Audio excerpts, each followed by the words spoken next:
Hi there, I'm Nico, also known as Nicoish on YouTube, and today I'm going to explore the updated Genshin Impact Iceberg, including new information from the Enkonomiya questline. I'll try to keep this shorter than most Iceberg videos, as I personally don't have time to watch an hour-long video, so I don't expect you to either.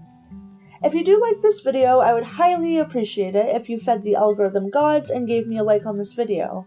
And of course, if you would like more videos from me, be sure to subscribe to my channel. Layer 1. Slimes are used for mundane activities. Slimes are used for their elemental energy in making drinks, food, and even transportation. The Fatui. The Fatui are a Shesnayan organization led by the Tsaritsa, aka the Cryo Archon. They are Cryo Archon. They are shady AF and work with the Abyss. The Archon War. A war that took place thousands of years ago that seeded the current 7 Archons of Teyvat. Celestia is an island in the sky. You can actually see Celestia in-game by looking up to the sky. Non-human creatures. This refers to the Kitsune, Cat's Clan, and other characters such as Goro and Sucrose who display non-human characteristics. Artifact lore tells the story of the original user. In the description you probably didn't read for your artifacts, it tells you the story of who died using it. The Abyss. A void realm in Teyvat which holds the Abyss Order, one of the main antagonists within the game. Genshin Impact is an isekai. An isekai is a genre of anime where a character is transported to another world and has to survive, such as the anime ReZero or Sword Art Online. The nations have real-world counterparts. The nations all are seemingly influenced by real-world cultures. Mondstadt is influenced by Germany, Liyue is China, or more specifically Hong Kong, Inazuma is Japan, Sumeru is supposedly Persia, and Fontaine is France, Shesnaya is Russia, and Natlan is possibly inspired by Spain, however I am not sure on that one. Kaya is from Conria. Kaya is one of the last surviving humans from Conria. His father left him in Mondstadt as the last hope of his kingdom. Or, possibly. Theory. Amber's headband is part of her head. I can't find anything to confirm this, but maybe she's a bunny person. I am not sure on that one. Layer 2. Decarabian. Decarabian was an old ruler in Mondstadt that was hated by his people for being so oppressive. Venti helped overturn him and made new Mondstadt with his Archon powers. The Irminsul.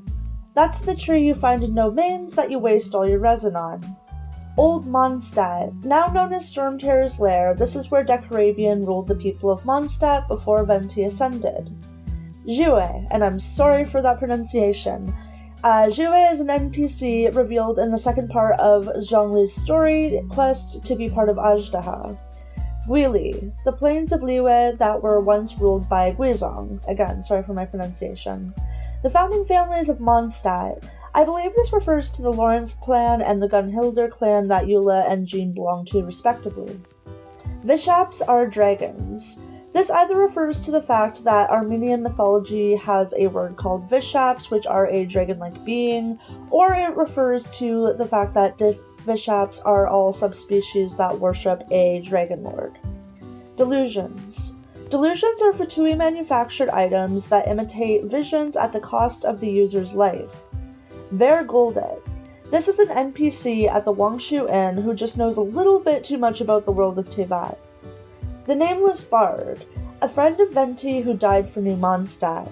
Venti based his current form off of this friend. Sumeru Academia. People of Teyvat travel from all nations to study at Sumeru Academia. Lisa was once one of their top students in 200 years. Hilichurls have their own conlang. From the two commissions, Language and Poetry Exchange, we learn that the Hilichurls have their own sort of language and possibly even culture. Ley lines. The flowers you waste your resin on until AR20. Amos the Huntress. She was the lover of Decarabian and specialized in bows. She was a huntress, and the Amos bow is named after her. Alice is a complete sociopath.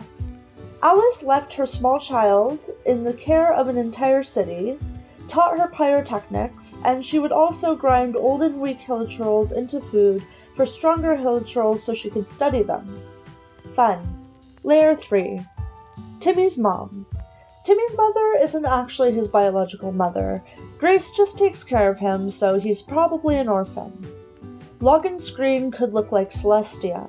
The first scene in the game with the unknown god looks a lot like the login screen. The Hexen Circle, the circle of witches that study astrology and hydromancy. Mona's master, a mysterious old hag that Mona is scared of. She is likely connected to Alice. Havria, a sweet summer child whose people betrayed her during the Archon War. She was the god of salt. Tartaglia and the Abyss. Child fell into the abyss at the age of 14 and learned his foul delusion there. Yan She, and I am so sorry for that pronunciation, a mysterious NPC who lost his vision after doing bad things with it. He is probably much stronger and smarter than he appears. Allergens/Genshins, another word for humans who possess visions. The nameless island near Mondstadt, a mysterious unmapped island near Starfell Valley. Reaching it gives you an achievement. The Wandering Troop, a group of travelers that the artifact set is named after. They led a failed rebellion against Mondstadt nobility. Saritsa was the Archon of Love. This is stated by Venti early in the game, I believe. Gold, an alchemist that doomed Conria by overuse of chemia, supposedly at least. The Dark Sea, areas outside of the lands of Tevat said to be filled with the corpses of dead gods. The Fall of Conria. Conria was a nation unruled by gods. Celestia turned the inhabitants into the creatures of the abyss as retaliation for the use of chemia, or possibly just knowing too much. Kolei, a character from the manga who was extensively experimented on by Dotora. We'll get to who that is lower down. Sumeru is inspired by post-Islamic Persia. Persia was an epicenter of knowledge and scholars at this time, and it is assumed that Sumeru takes inspiration from this. Visions are also ambitions. It is seen in Inazuma that the Vision Hunt decree, losing your vision, also takes one's ambition, although not always, such as the case with Ito. Petrichor, a city in Fontaine where Xavier, an NPC involved in the Mikage Furnace quest, is originally from. Fairies. This either refers to Paimon being called a fairy, and therefore indicating the existence of fairies within Genshin, or to the Seelie race that lead us to treasures all over Tevat. The Children of Murata, the tribe Vanessa belonged to, known for their red hair and combat talent. Marajavari, a sea of ashes where the wind does not blow. The Marajavari is a domain set most known for taking the lives of many adventurers, including the original and false Stanley. The Triketra, the symbol found on Mora domains and Paimon's clothes.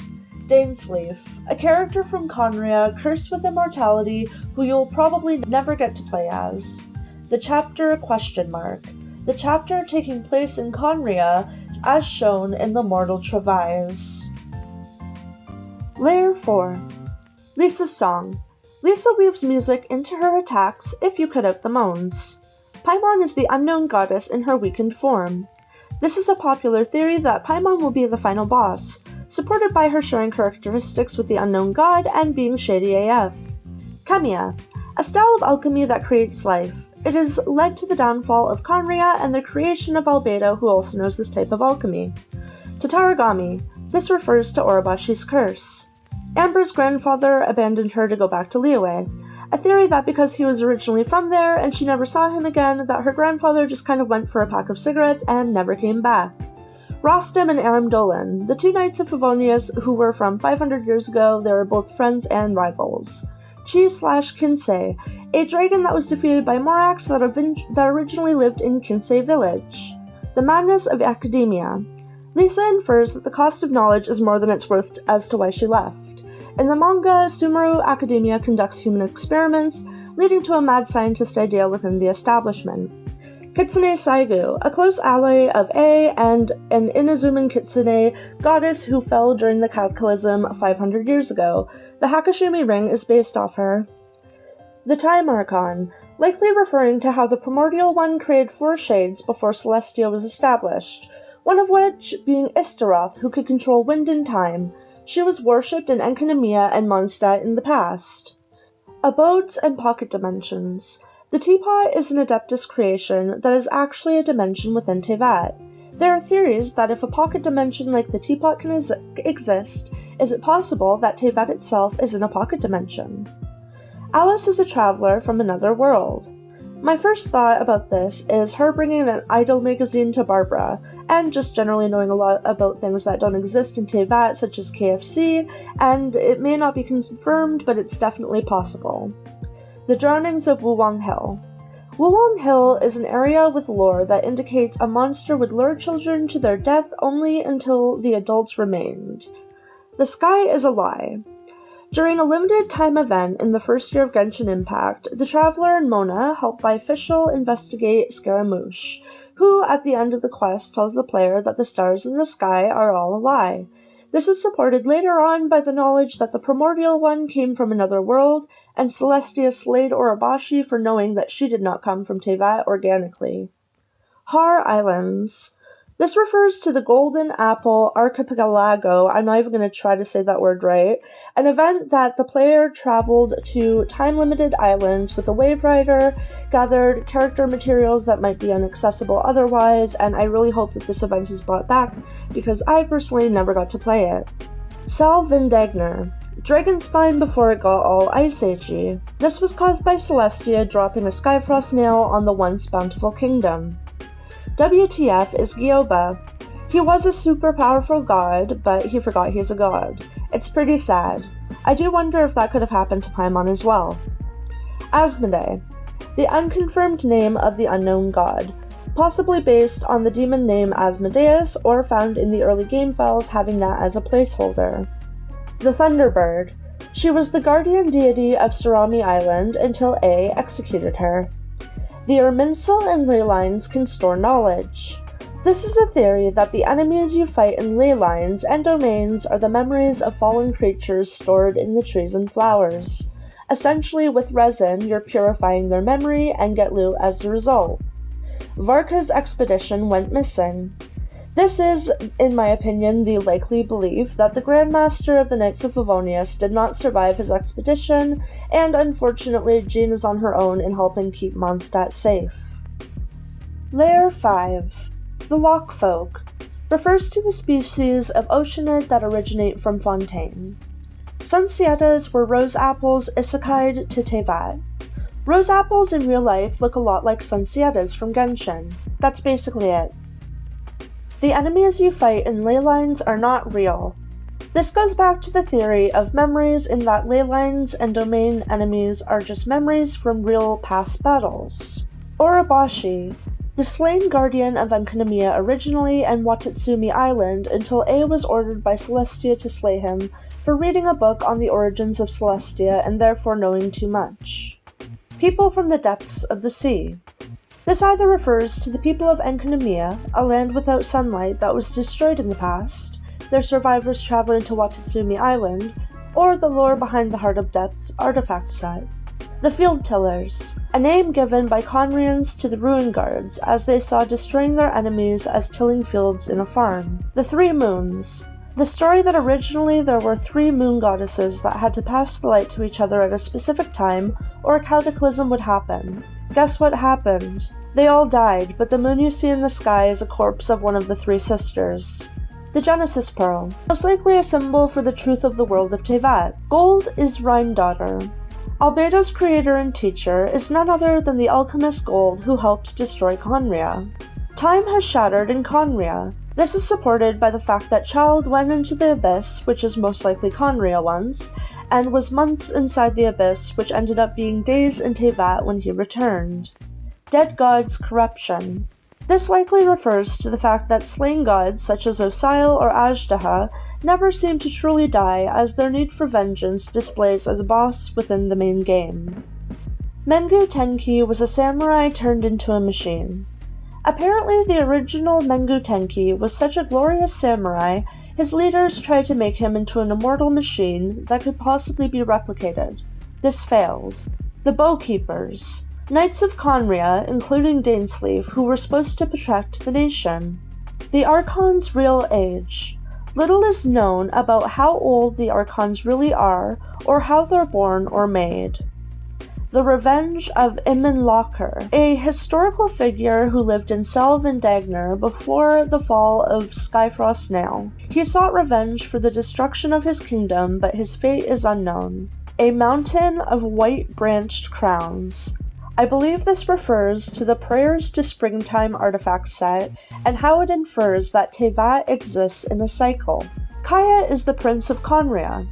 This is a theory that Kaya is not only the last hope, but actually the heir to the throne of Conria. The unusual Hilichurl is a self-insert of Liyue. The CEO of MiHoYo or Hoyoverse has a self-insert Hilichurl that has a briefcase and drops cabbage. Dotere's human experimentation. Dotere is a Fatui harbinger who experiments on humans in the manga, including children. Fun. Chio, an Oni and close friend of A, who is corrupted and ultimately slain by A. Layer 6. Natlan might be isolated from other parts of Tevat. Because no characters, not even NPCs, seem to be from the Fire Nation, it is believed that Natlan is somehow even more isolated than Inazuma. Genshin and Gnosticism. Gnosticism is an old form of Christianity that basically boils down to all humanity will become so smart that they become almost equal with God, and then God will smite them. Genshin clearly bases a lot of its lore off of this ancient religion, and even the Archons carry a Gnosis as their connection to Celestia. The origin and fall of the Seelie. The Seelie were once a beautiful and human-like race that were destroyed. It is believed that some went to the Dark Sea, while others withered to what we see now in-game. Lost souls guiding us to treasure. Every member of the Abyss Order was once human, including Hilichurls now that we found out with the Chasm. So Celestia, or possibly Gold with Enkonomiya, turned all humans in Conria, save for a small few like Dainsleif, into the monsters of the Abyss Order, and Hilichurls. The La Signora is actually the Crimson Witch. The artifact set for the Crimson Witch of Flames is based off La Signora, and her losing her lover from Mondstadt, I believe, which turned her all evil. Bal lost her Gnosis. I believe this refers to Bal giving her Gnosis to either A, and then A giving it to Yaemiko, who in turn hands it over to Scaramouche. Tevat is upside down. This is a very cool theory that suggests that Tevat and the Abyss or Conria is similar to the Tree of Life, where both things are just a mirror of the other. Because the player travels up to the spiral abyss rather than down, it is believed by some that Tevat is actually the underworld of this planet, and Conria is the real world. Possibly even suggesting that Tevat is hell, and that is why all the people there, even NPCs, are so miserable. Skirk, the name Child gives his teacher in the Abyss who grants him his foul legacy form. The truth of this world, what Albedo and the Traveler's sibling allude to in their voice lines, indicating there is more to Tevat than meets the eye. Tevat history has been influenced by people from other worlds. The primordial one came from another world, as did Celestia, I believe, so I think that's what this is referring to, since they basically created Tevat and its history. The Wolves.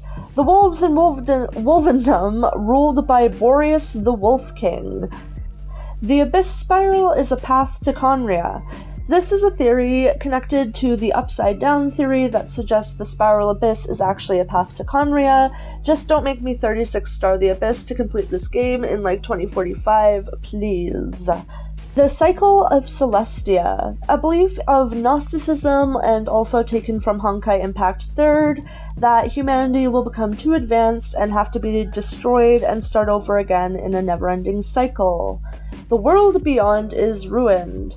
I believe this stems from a theory that Tevat not only exists in the same universe as Honkai Impact III, but Tevat is the project arc referred to in the game, and that possibly the rest of the world is now destroyed, hence to why the travelers were looking for a new world.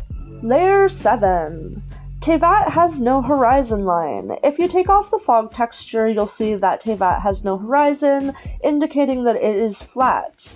To be fair, Celestia is also flat, so this could be a programming efficiency thing or a lore thing, take your pick. The place Paimon goes when she disappears. In canon, Paimon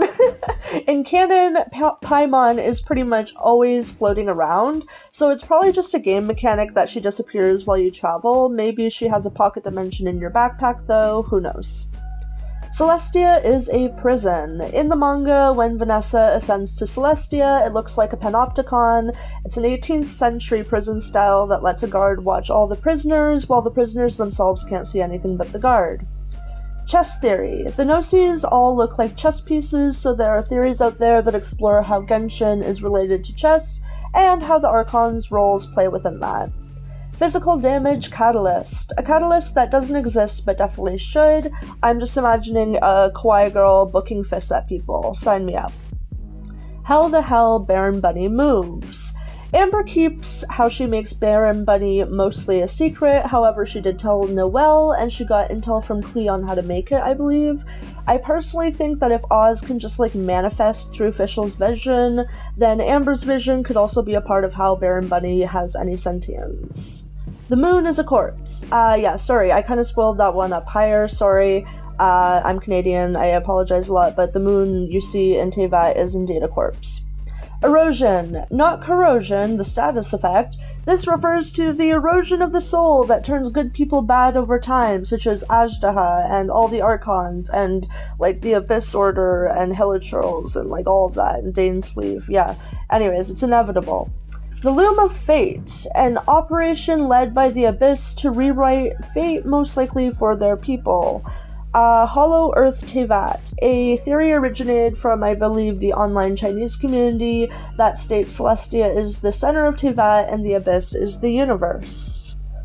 Vulcan/Heavenly Dome theory. I believe this refers to biblical cosmology, where on the second day God created a heavenly dome called the firmament. The photo of it looks a lot like Teyvat, so I think that's where it comes from. Ocean in the stars and hydromancy. This theory suggests that the sky is actually an ocean, and that is how hydromancy works to read the constellations within it. The Slaying God of the Woods. I believe this refers to the Dendro Archon, the original one, who was slain in the Cataclysm, replaced by Lesser Lord Kusanali as the Lord of Sumeru. Former Dendro Archon was Saritsa's lover. I think this is a theory because the Dendro Archon is the only Archon other than Baal known to have been killed off of the Seven. So if the Saritsa is the former god of love, it's possible that her lover was also one of the Seven, causing that death to turn her evil. I believe that's where the theory comes from. Teyvat has its own laws. This text is featured on the loading screen. You've probably seen it if you actually read the loading text, and it's kind of ominous, but that's it. Layer 8. Demiurge, a Reddit theory that boils down to suggesting that Celestia had the 7 Archons placed on Teyvat for surveillance and not to protect them. It is based on the Demiurge theory coined by Plato. The Heart of Nabirius. It is an artifact found by Albedo and Rhindaughter in their last expedition together. It's likely the heart or gnosis of a former Archon and led to the famous words said to Albedo to find the truth of this world. Song of the Seelie. In the book The Drunkard's Tale, Boreas, and if I said Borealis in any part of this video, I'm sorry, I'm dumb. Anyways, he found a girl playing a song, and she said it was the Song of the Seelie, presumably a large part of the fallen species culture. When someone is born, they get a constellation in the fake sky. This is confirmed by Bona and the loading screen that every person in Teyvat has a constellation of their fate. Beings above the Archons. Well, Celestia controls the Archons. The primordial one and their 4 shades were also presumably above the Archons. Additionally, in the manga, when Venti is asked about Celestia, it appears there are dark beings in Celestia that he's afraid of, and he won't say any more about it. The first song, I think this refers to Venti and his relationship with the Nameless Bard, wanting to carry on other stories with his songs, the same that his friends do. Teyvat's Ice Age. The Prayer's Tiara artifact lore indicates that Teyvat is stuck in a cycle. similar to that seen in Gnosticism. Paired with the fact that areas can be completely frozen over by Celestia, I believe this refers to the idea that Celestia may cause an ice age in Teyvat to prevent humanity from progressing too far. The Lunar Palace. This is where the three Moon Sisters lived, a parallel from Teyvat where they would pass each other the light until they eventually all died. The Dark Sea has a connection to outer space. I believe this has grounds in that Teyvat looks a lot like a firmament, as mentioned before, and in that firmament, the Dark Sea is a place untouched by the gods or Celestia, so it could possibly represent the deep or outer space. Reincarnation of Guizhong. Again, sorry for that pronunciation. I think this is more a fan theory for those that ship Guizhong, a fallen lover from Liyue, with Morax. People think that Ningguang is the reincarnation, but I don't think that's true. The final layer. The impact of the original god. I think this is referring to how the Primordial One's arrival in Teyvat led to the events of the game, which is of course named Genshin Impact. This means the game is about the impact that the Vision Holders, Genshins, or Allergenes, and Archons who can supposedly ascend to Celestia have on the world of Teyvat and beyond, but also the impact of the gods that existed prior to where their memories can reach. Assuming Celestia would have to usurp the original god or Primordial One to take power and claim their throne, the Archon War, and the Cataclysm, it is clear that the impact of Genshin Impact, the original god, and all our main characters is essentially war, death, destruction of cultures, civilizations, famine, oppression, and yeah, that's why I personally think that Teyvat is indeed hell. And that is the iceberg. If you enjoyed this video, please give a like, maybe even share if you want. I am obviously a very small channel, so anything really helps me out a ton. Also, if you do like these types of videos in general, then definitely check out my last iceberg video on Zelda's Majora's Mask. It's a little more off the wall than this one, but just as short, so why not go watch it now? Either way, thanks for hanging with me today, and I hope you have a great one. Bye!